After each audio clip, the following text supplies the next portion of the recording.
इसकी आप सबको बधाई। और परमात्मा ने हमारी एक तरह से मदद की कि ये कुल मिलाकर अब ये जो खासकर माघी पूर्णिमा आएगी ना, सभी में किसी प्रकार की कोई परेशानी नहीं आना चाहिए। और भीड़ को लेकर के, सुरक्षा को लेकर के दोबारा चिंता करेंगे तो ये पर्याप्त रहेगा। मेरे ख्याल से आज के इस अवसर पर इतना कहना, पर्यटन की दृष्टि से भी आदर्श स्थिति में बने।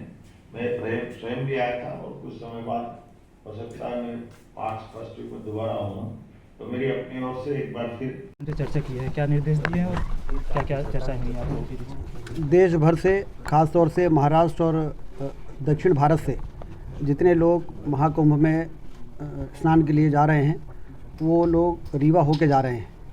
इधर कटनी मैहर जबलपुर, कटनी मैहर से रीवा आ रहे हैं। उधर झांसी से लेके छतरपुर और खजुराहो से लेके सतना और रीवा होते हुए ज़्यादातर जो हमारे श्रद्धालु हैं वो यहाँ से निकल रहे हैं। इसलिए रीवा में आप लोगों ने देखा होगा कि पिछले दिनों में बहुत लंबा जाम, बहुत बड़ी संख्या, क्योंकि संगम में जब ज़्यादा भीड़ हो जाती है तो लोगों को बॉर्डर में ही रोकने के निर्देश देते हैं, लोगों की सुरक्षा को ध्यान में रखते हुए।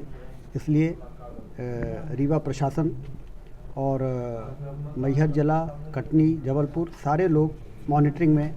यहाँ पर मुख्यमंत्री जी ने आज वीसी के माध्यम से समीक्षा की है कि सारे लोग एम्बुलेंस के साथ और रोड साइड में उनके भोजन की, उनके नाश्ते की, उनकी सुविधाओं का ध्यान रखते हुए स्टॉल वगैरह लगा के प्रशासन, एनजीओज़ और जनप्रतिनिधि सारे लोग उनकी सेवा के लिए, उनकी सुरक्षा के लिए उनका ध्यान रखें। क्योंकि बसों में, गाड़ियों में महिलाएं भी हैं, बच्चे भी हैं, और वो लोग को ये उम्मीद नहीं थी कि रही होगी कि उनको 2-2, 4-4 घंटे, 6-6 घंटे, 8-8 घंटे जाम का सामना करना पड़ सकता है। और इसलिए बड़ी तत्परता के साथ मुख्यमंत्री जी के निर्देश पे प्रशासन ने होल्डिंग पॉइंट्स बनाए। लगभग 13 जगह, मैहर से यदि आप जोड़ें और सतना से और चाक घाट तक 13 जगह ऐसे होल्डिंग स्पेस बनाए जहाँ पर 500 से लेकर 1000 गाड़ियों की पार्किंग हो सकती है।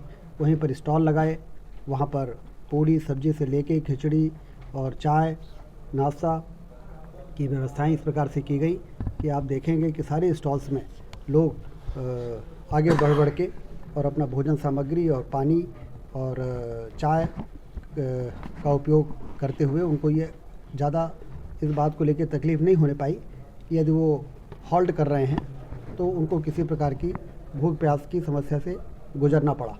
और वो भी ये समझ रहे हैं कि यदि सारे लोग इकट्ठे वहाँ पहुँच जाएंगे तो वहाँ पर फिर सुरक्षा की दृष्टि से ठीक नहीं रहेगा। तो इसलिए वो वेट करते रहे। और आज आप देखिए कि काफ़ी कुछ भीड़ जो है, जो 10 किलोमीटर का जाम था, अब वो जाम समाप्त हो गया है।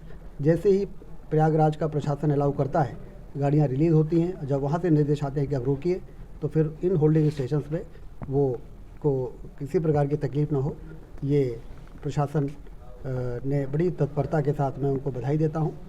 और साथ में उनके साथ जो एनजीओज़ काम कर रहे हैं, जो हमारे सरपंच से लेके और जनप्रतिनिधि हैं, सारे लोग 400-400, 500-500, 600, 1000 पैकेट्स बना के ला रहे हैं। और लोग बड़े खुशी से उनके द्वारा दी जा रही सुविधाओं का उपयोग कर रहे हैं। बढ़िया व्यवस्थाओं को लेकर के सीएम साहब ने भी बधाई दी आप लोगों को। हाँ, सीएम साहब को ने भी संतोष व्यक्त किया कि जब ऐसा समय आया, जब 6-6, 8-8 घंटे लोगों को जाम में रुकना पड़ा, उस समय उनकी प्यास का, उनकी भूख का, उनकी सुविधाओं का ध्यान रखने में जिस तरीके से प्रशासन ने तत्परता से काम किया, स्वाभाविक है। प्रदेश के मुखिया के नाते उन्होंने अपने नीचे की टीम को बधाई दी। सीएम भी आने वाले थे आज।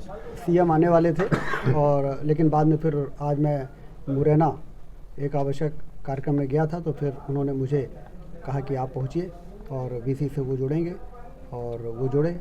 और आज हमारे संगठन महामंत्री हितानंद जी भी सुबह ही यहाँ पर आ गए थे, और उन्होंने भी सभी स्टॉलों में जाके और खुद भोजन अपने हाथों से वितरण किया, जिससे कि कार्यकर्ताओं में एक उत्साह बढ़े और सारे कार्यकर्ता इस काम में जुट जाएं। तो ये भी आज यहाँ पर हुआ है। मेरी सारे तीर्थों पर प्रॉपर प्रबंधन करेंगे, चाहे मैहर का स्थान हो, चित्रकूट का हो, जो भी देवस्थान है, सभी में किसी प्रकार की कोई परेशानी नहीं आना चाहिए। और भीड़ को लेकर के, सुरक्षा को लेकर के दोबारा चिंता करेंगे तो ये पर्याप्त रहेगा। मेरे ख्याल से आज के इस अवसर पर इतना कहना पर्याप्त। आप सबका धन्यवाद।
महाकुंभ बड़ी संख्या में श्रद्धालु निकल रहे हैं यहाँ से, क्या पूरी व्यवस्था बनाई गई प्रशासन? देखिए, ये सही बात है कि प्रयागराज जो कि हमारे रीवा से बहुत नज़दीक है और यहीं से प्रयागराज कनेक्ट होता है। ऐसी स्थिति में हमारे देश के विभिन्न प्रांतों के जितने श्रद्धालु हैं उसमें अधिकांश यात्री रीवा से होकर प्रयागराज की तरफ जाते हैं। इतनी भारी संख्या को देखते हुए हम लोगों ने पर्याप्त व्यवस्था श्रद्धालुओं के लिए की थी। लाखों की संख्या में हमारे श्रद्धालु हमारे यहाँ से प्रस्थान कर रहे हैं और वापस भी इसी रास्ते से जा रहे हैं। तो आने जाने वाले यात्रियों के लिए हमने उनके ठहरने की व्यवस्था, उनके शुद्ध पेयजल की व्यवस्था, भोजन की व्यवस्था, टॉयलेट की व्यवस्था, ये सारी व्यवस्था की हुई थी। हमने एक साथ चूँकि यात्री इकट्ठे हो जाएंगे तो वो असुविधा का सामना करना पड़ेगा। ऐसी स्थिति में अलग अलग स्थान हमने चिन्हांकित कर दिए हैं। चाक घाट में, गंगेव में, रायपुर कुर्चलियान, अमरपाटन, मैहर, बेला, सतना, हनुमानगंज, इस तरह से सारे स्थानों पे हमने व्यवस्था की थी। और ये प्रसन्नता की बात है कि इतनी अधिक संख्या में यात्री आते हुए भी सारी व्यवस्थाएं बनी हुई है। और इस व्यवस्था में प्रशासनिक अधिकारी कर्मचारियों के साथ साथ जनप्रतिनिधियों का, समाज सेवियों का और विभिन्न संगठनों का पर्याप्त सहयोग प्राप्त हो रहा है। वर्तमान में क्या स्थिति है ट्रैफिक? वर्तमान में बिल्कुल ही सामान्य स्थिति है। अभी हम और कमिश्नर साहब और कलेक्टर एसपी साहब हम लोग चाक घाट तक गए थे, वहाँ रुके हैं, कैंप किए हैं, देखे हैं। जो कल की स्थिति थी आप स्वयं जाके एक बार भ्रमण करके देख लें। मैं कहूँगा तो शायद आपको यकीन नहीं होगा, लेकिन बिल्कुल ही जैसा सामान्य स्थिति थी उससे भी सामान्य आज वाहनों की स्थिति पाई गई। और क्या है कि बहुत बड़ा आयोजन है और यहाँ पे रीवा में पूरा मध्य प्रदेश, केरल, कर्नाटका, महाराष्ट्र, छत्तीसगढ़, आंध्रा, गुजरात सबके निकलने का एक ही रास्ता है। और एट ए टाइम अगर कोई निकलेगा तो एक रास्ता है तो थोड़ी असुविधा हो जाती है। तो पहले हमने रीवा में रोक के होल्डिंग सेंटर बनाए थे, वहाँ रोके। वो जब भरने लगा तो हम मैहर में रोके। वो जब भरने लगा तो कटनी और जबलपुर में हमने रोका। लेकिन जैसे ही हमें यूपी में पार्किंग मिलती गई, यात्रियों की संख्या वहाँ से आना चालू हुआ और वहाँ खाली होना चालू हुआ। और डीजीपी महोदय वहाँ के डीजीपी से लगातार संपर्क में थे। हम लोग लोअर ऑफिसर्स के संपर्क में थे अपने डीआईजी, आईजी रैंक पे। उनका सिग्नल मिलता गया, लगातार वाहन हम छोड़ते गए। लेकिन यहाँ जो वाहन रुके थे, जो श्रद्धालु रुके थे, उनके रहने, खाने, सारी व्यवस्था हम लोग किए थे। और माननीय सीएम साहब लगातार हर स्थिति पे निगाह रखे हुए थे और उसके कारण मिनट टू मिनट पे निर्देश आते थे, जिसके कारण बड़ा संबल मिलता था। और आपने खुद देखा मौनी अमावस्या पे भी भारी भीड़ गई थी, बसंत पंचमी पे भी गई, कल भी गई है। हम बिल्कुल तैयार हैं, हर होल्डिंग सेंटर हमारे रेडी हैं, पुलिस पेट्रोलिंग चल रही है, सेक्टर बने हुए हैं, हर सेक्टर में एक गस्टेड अफसर लगा हुआ है।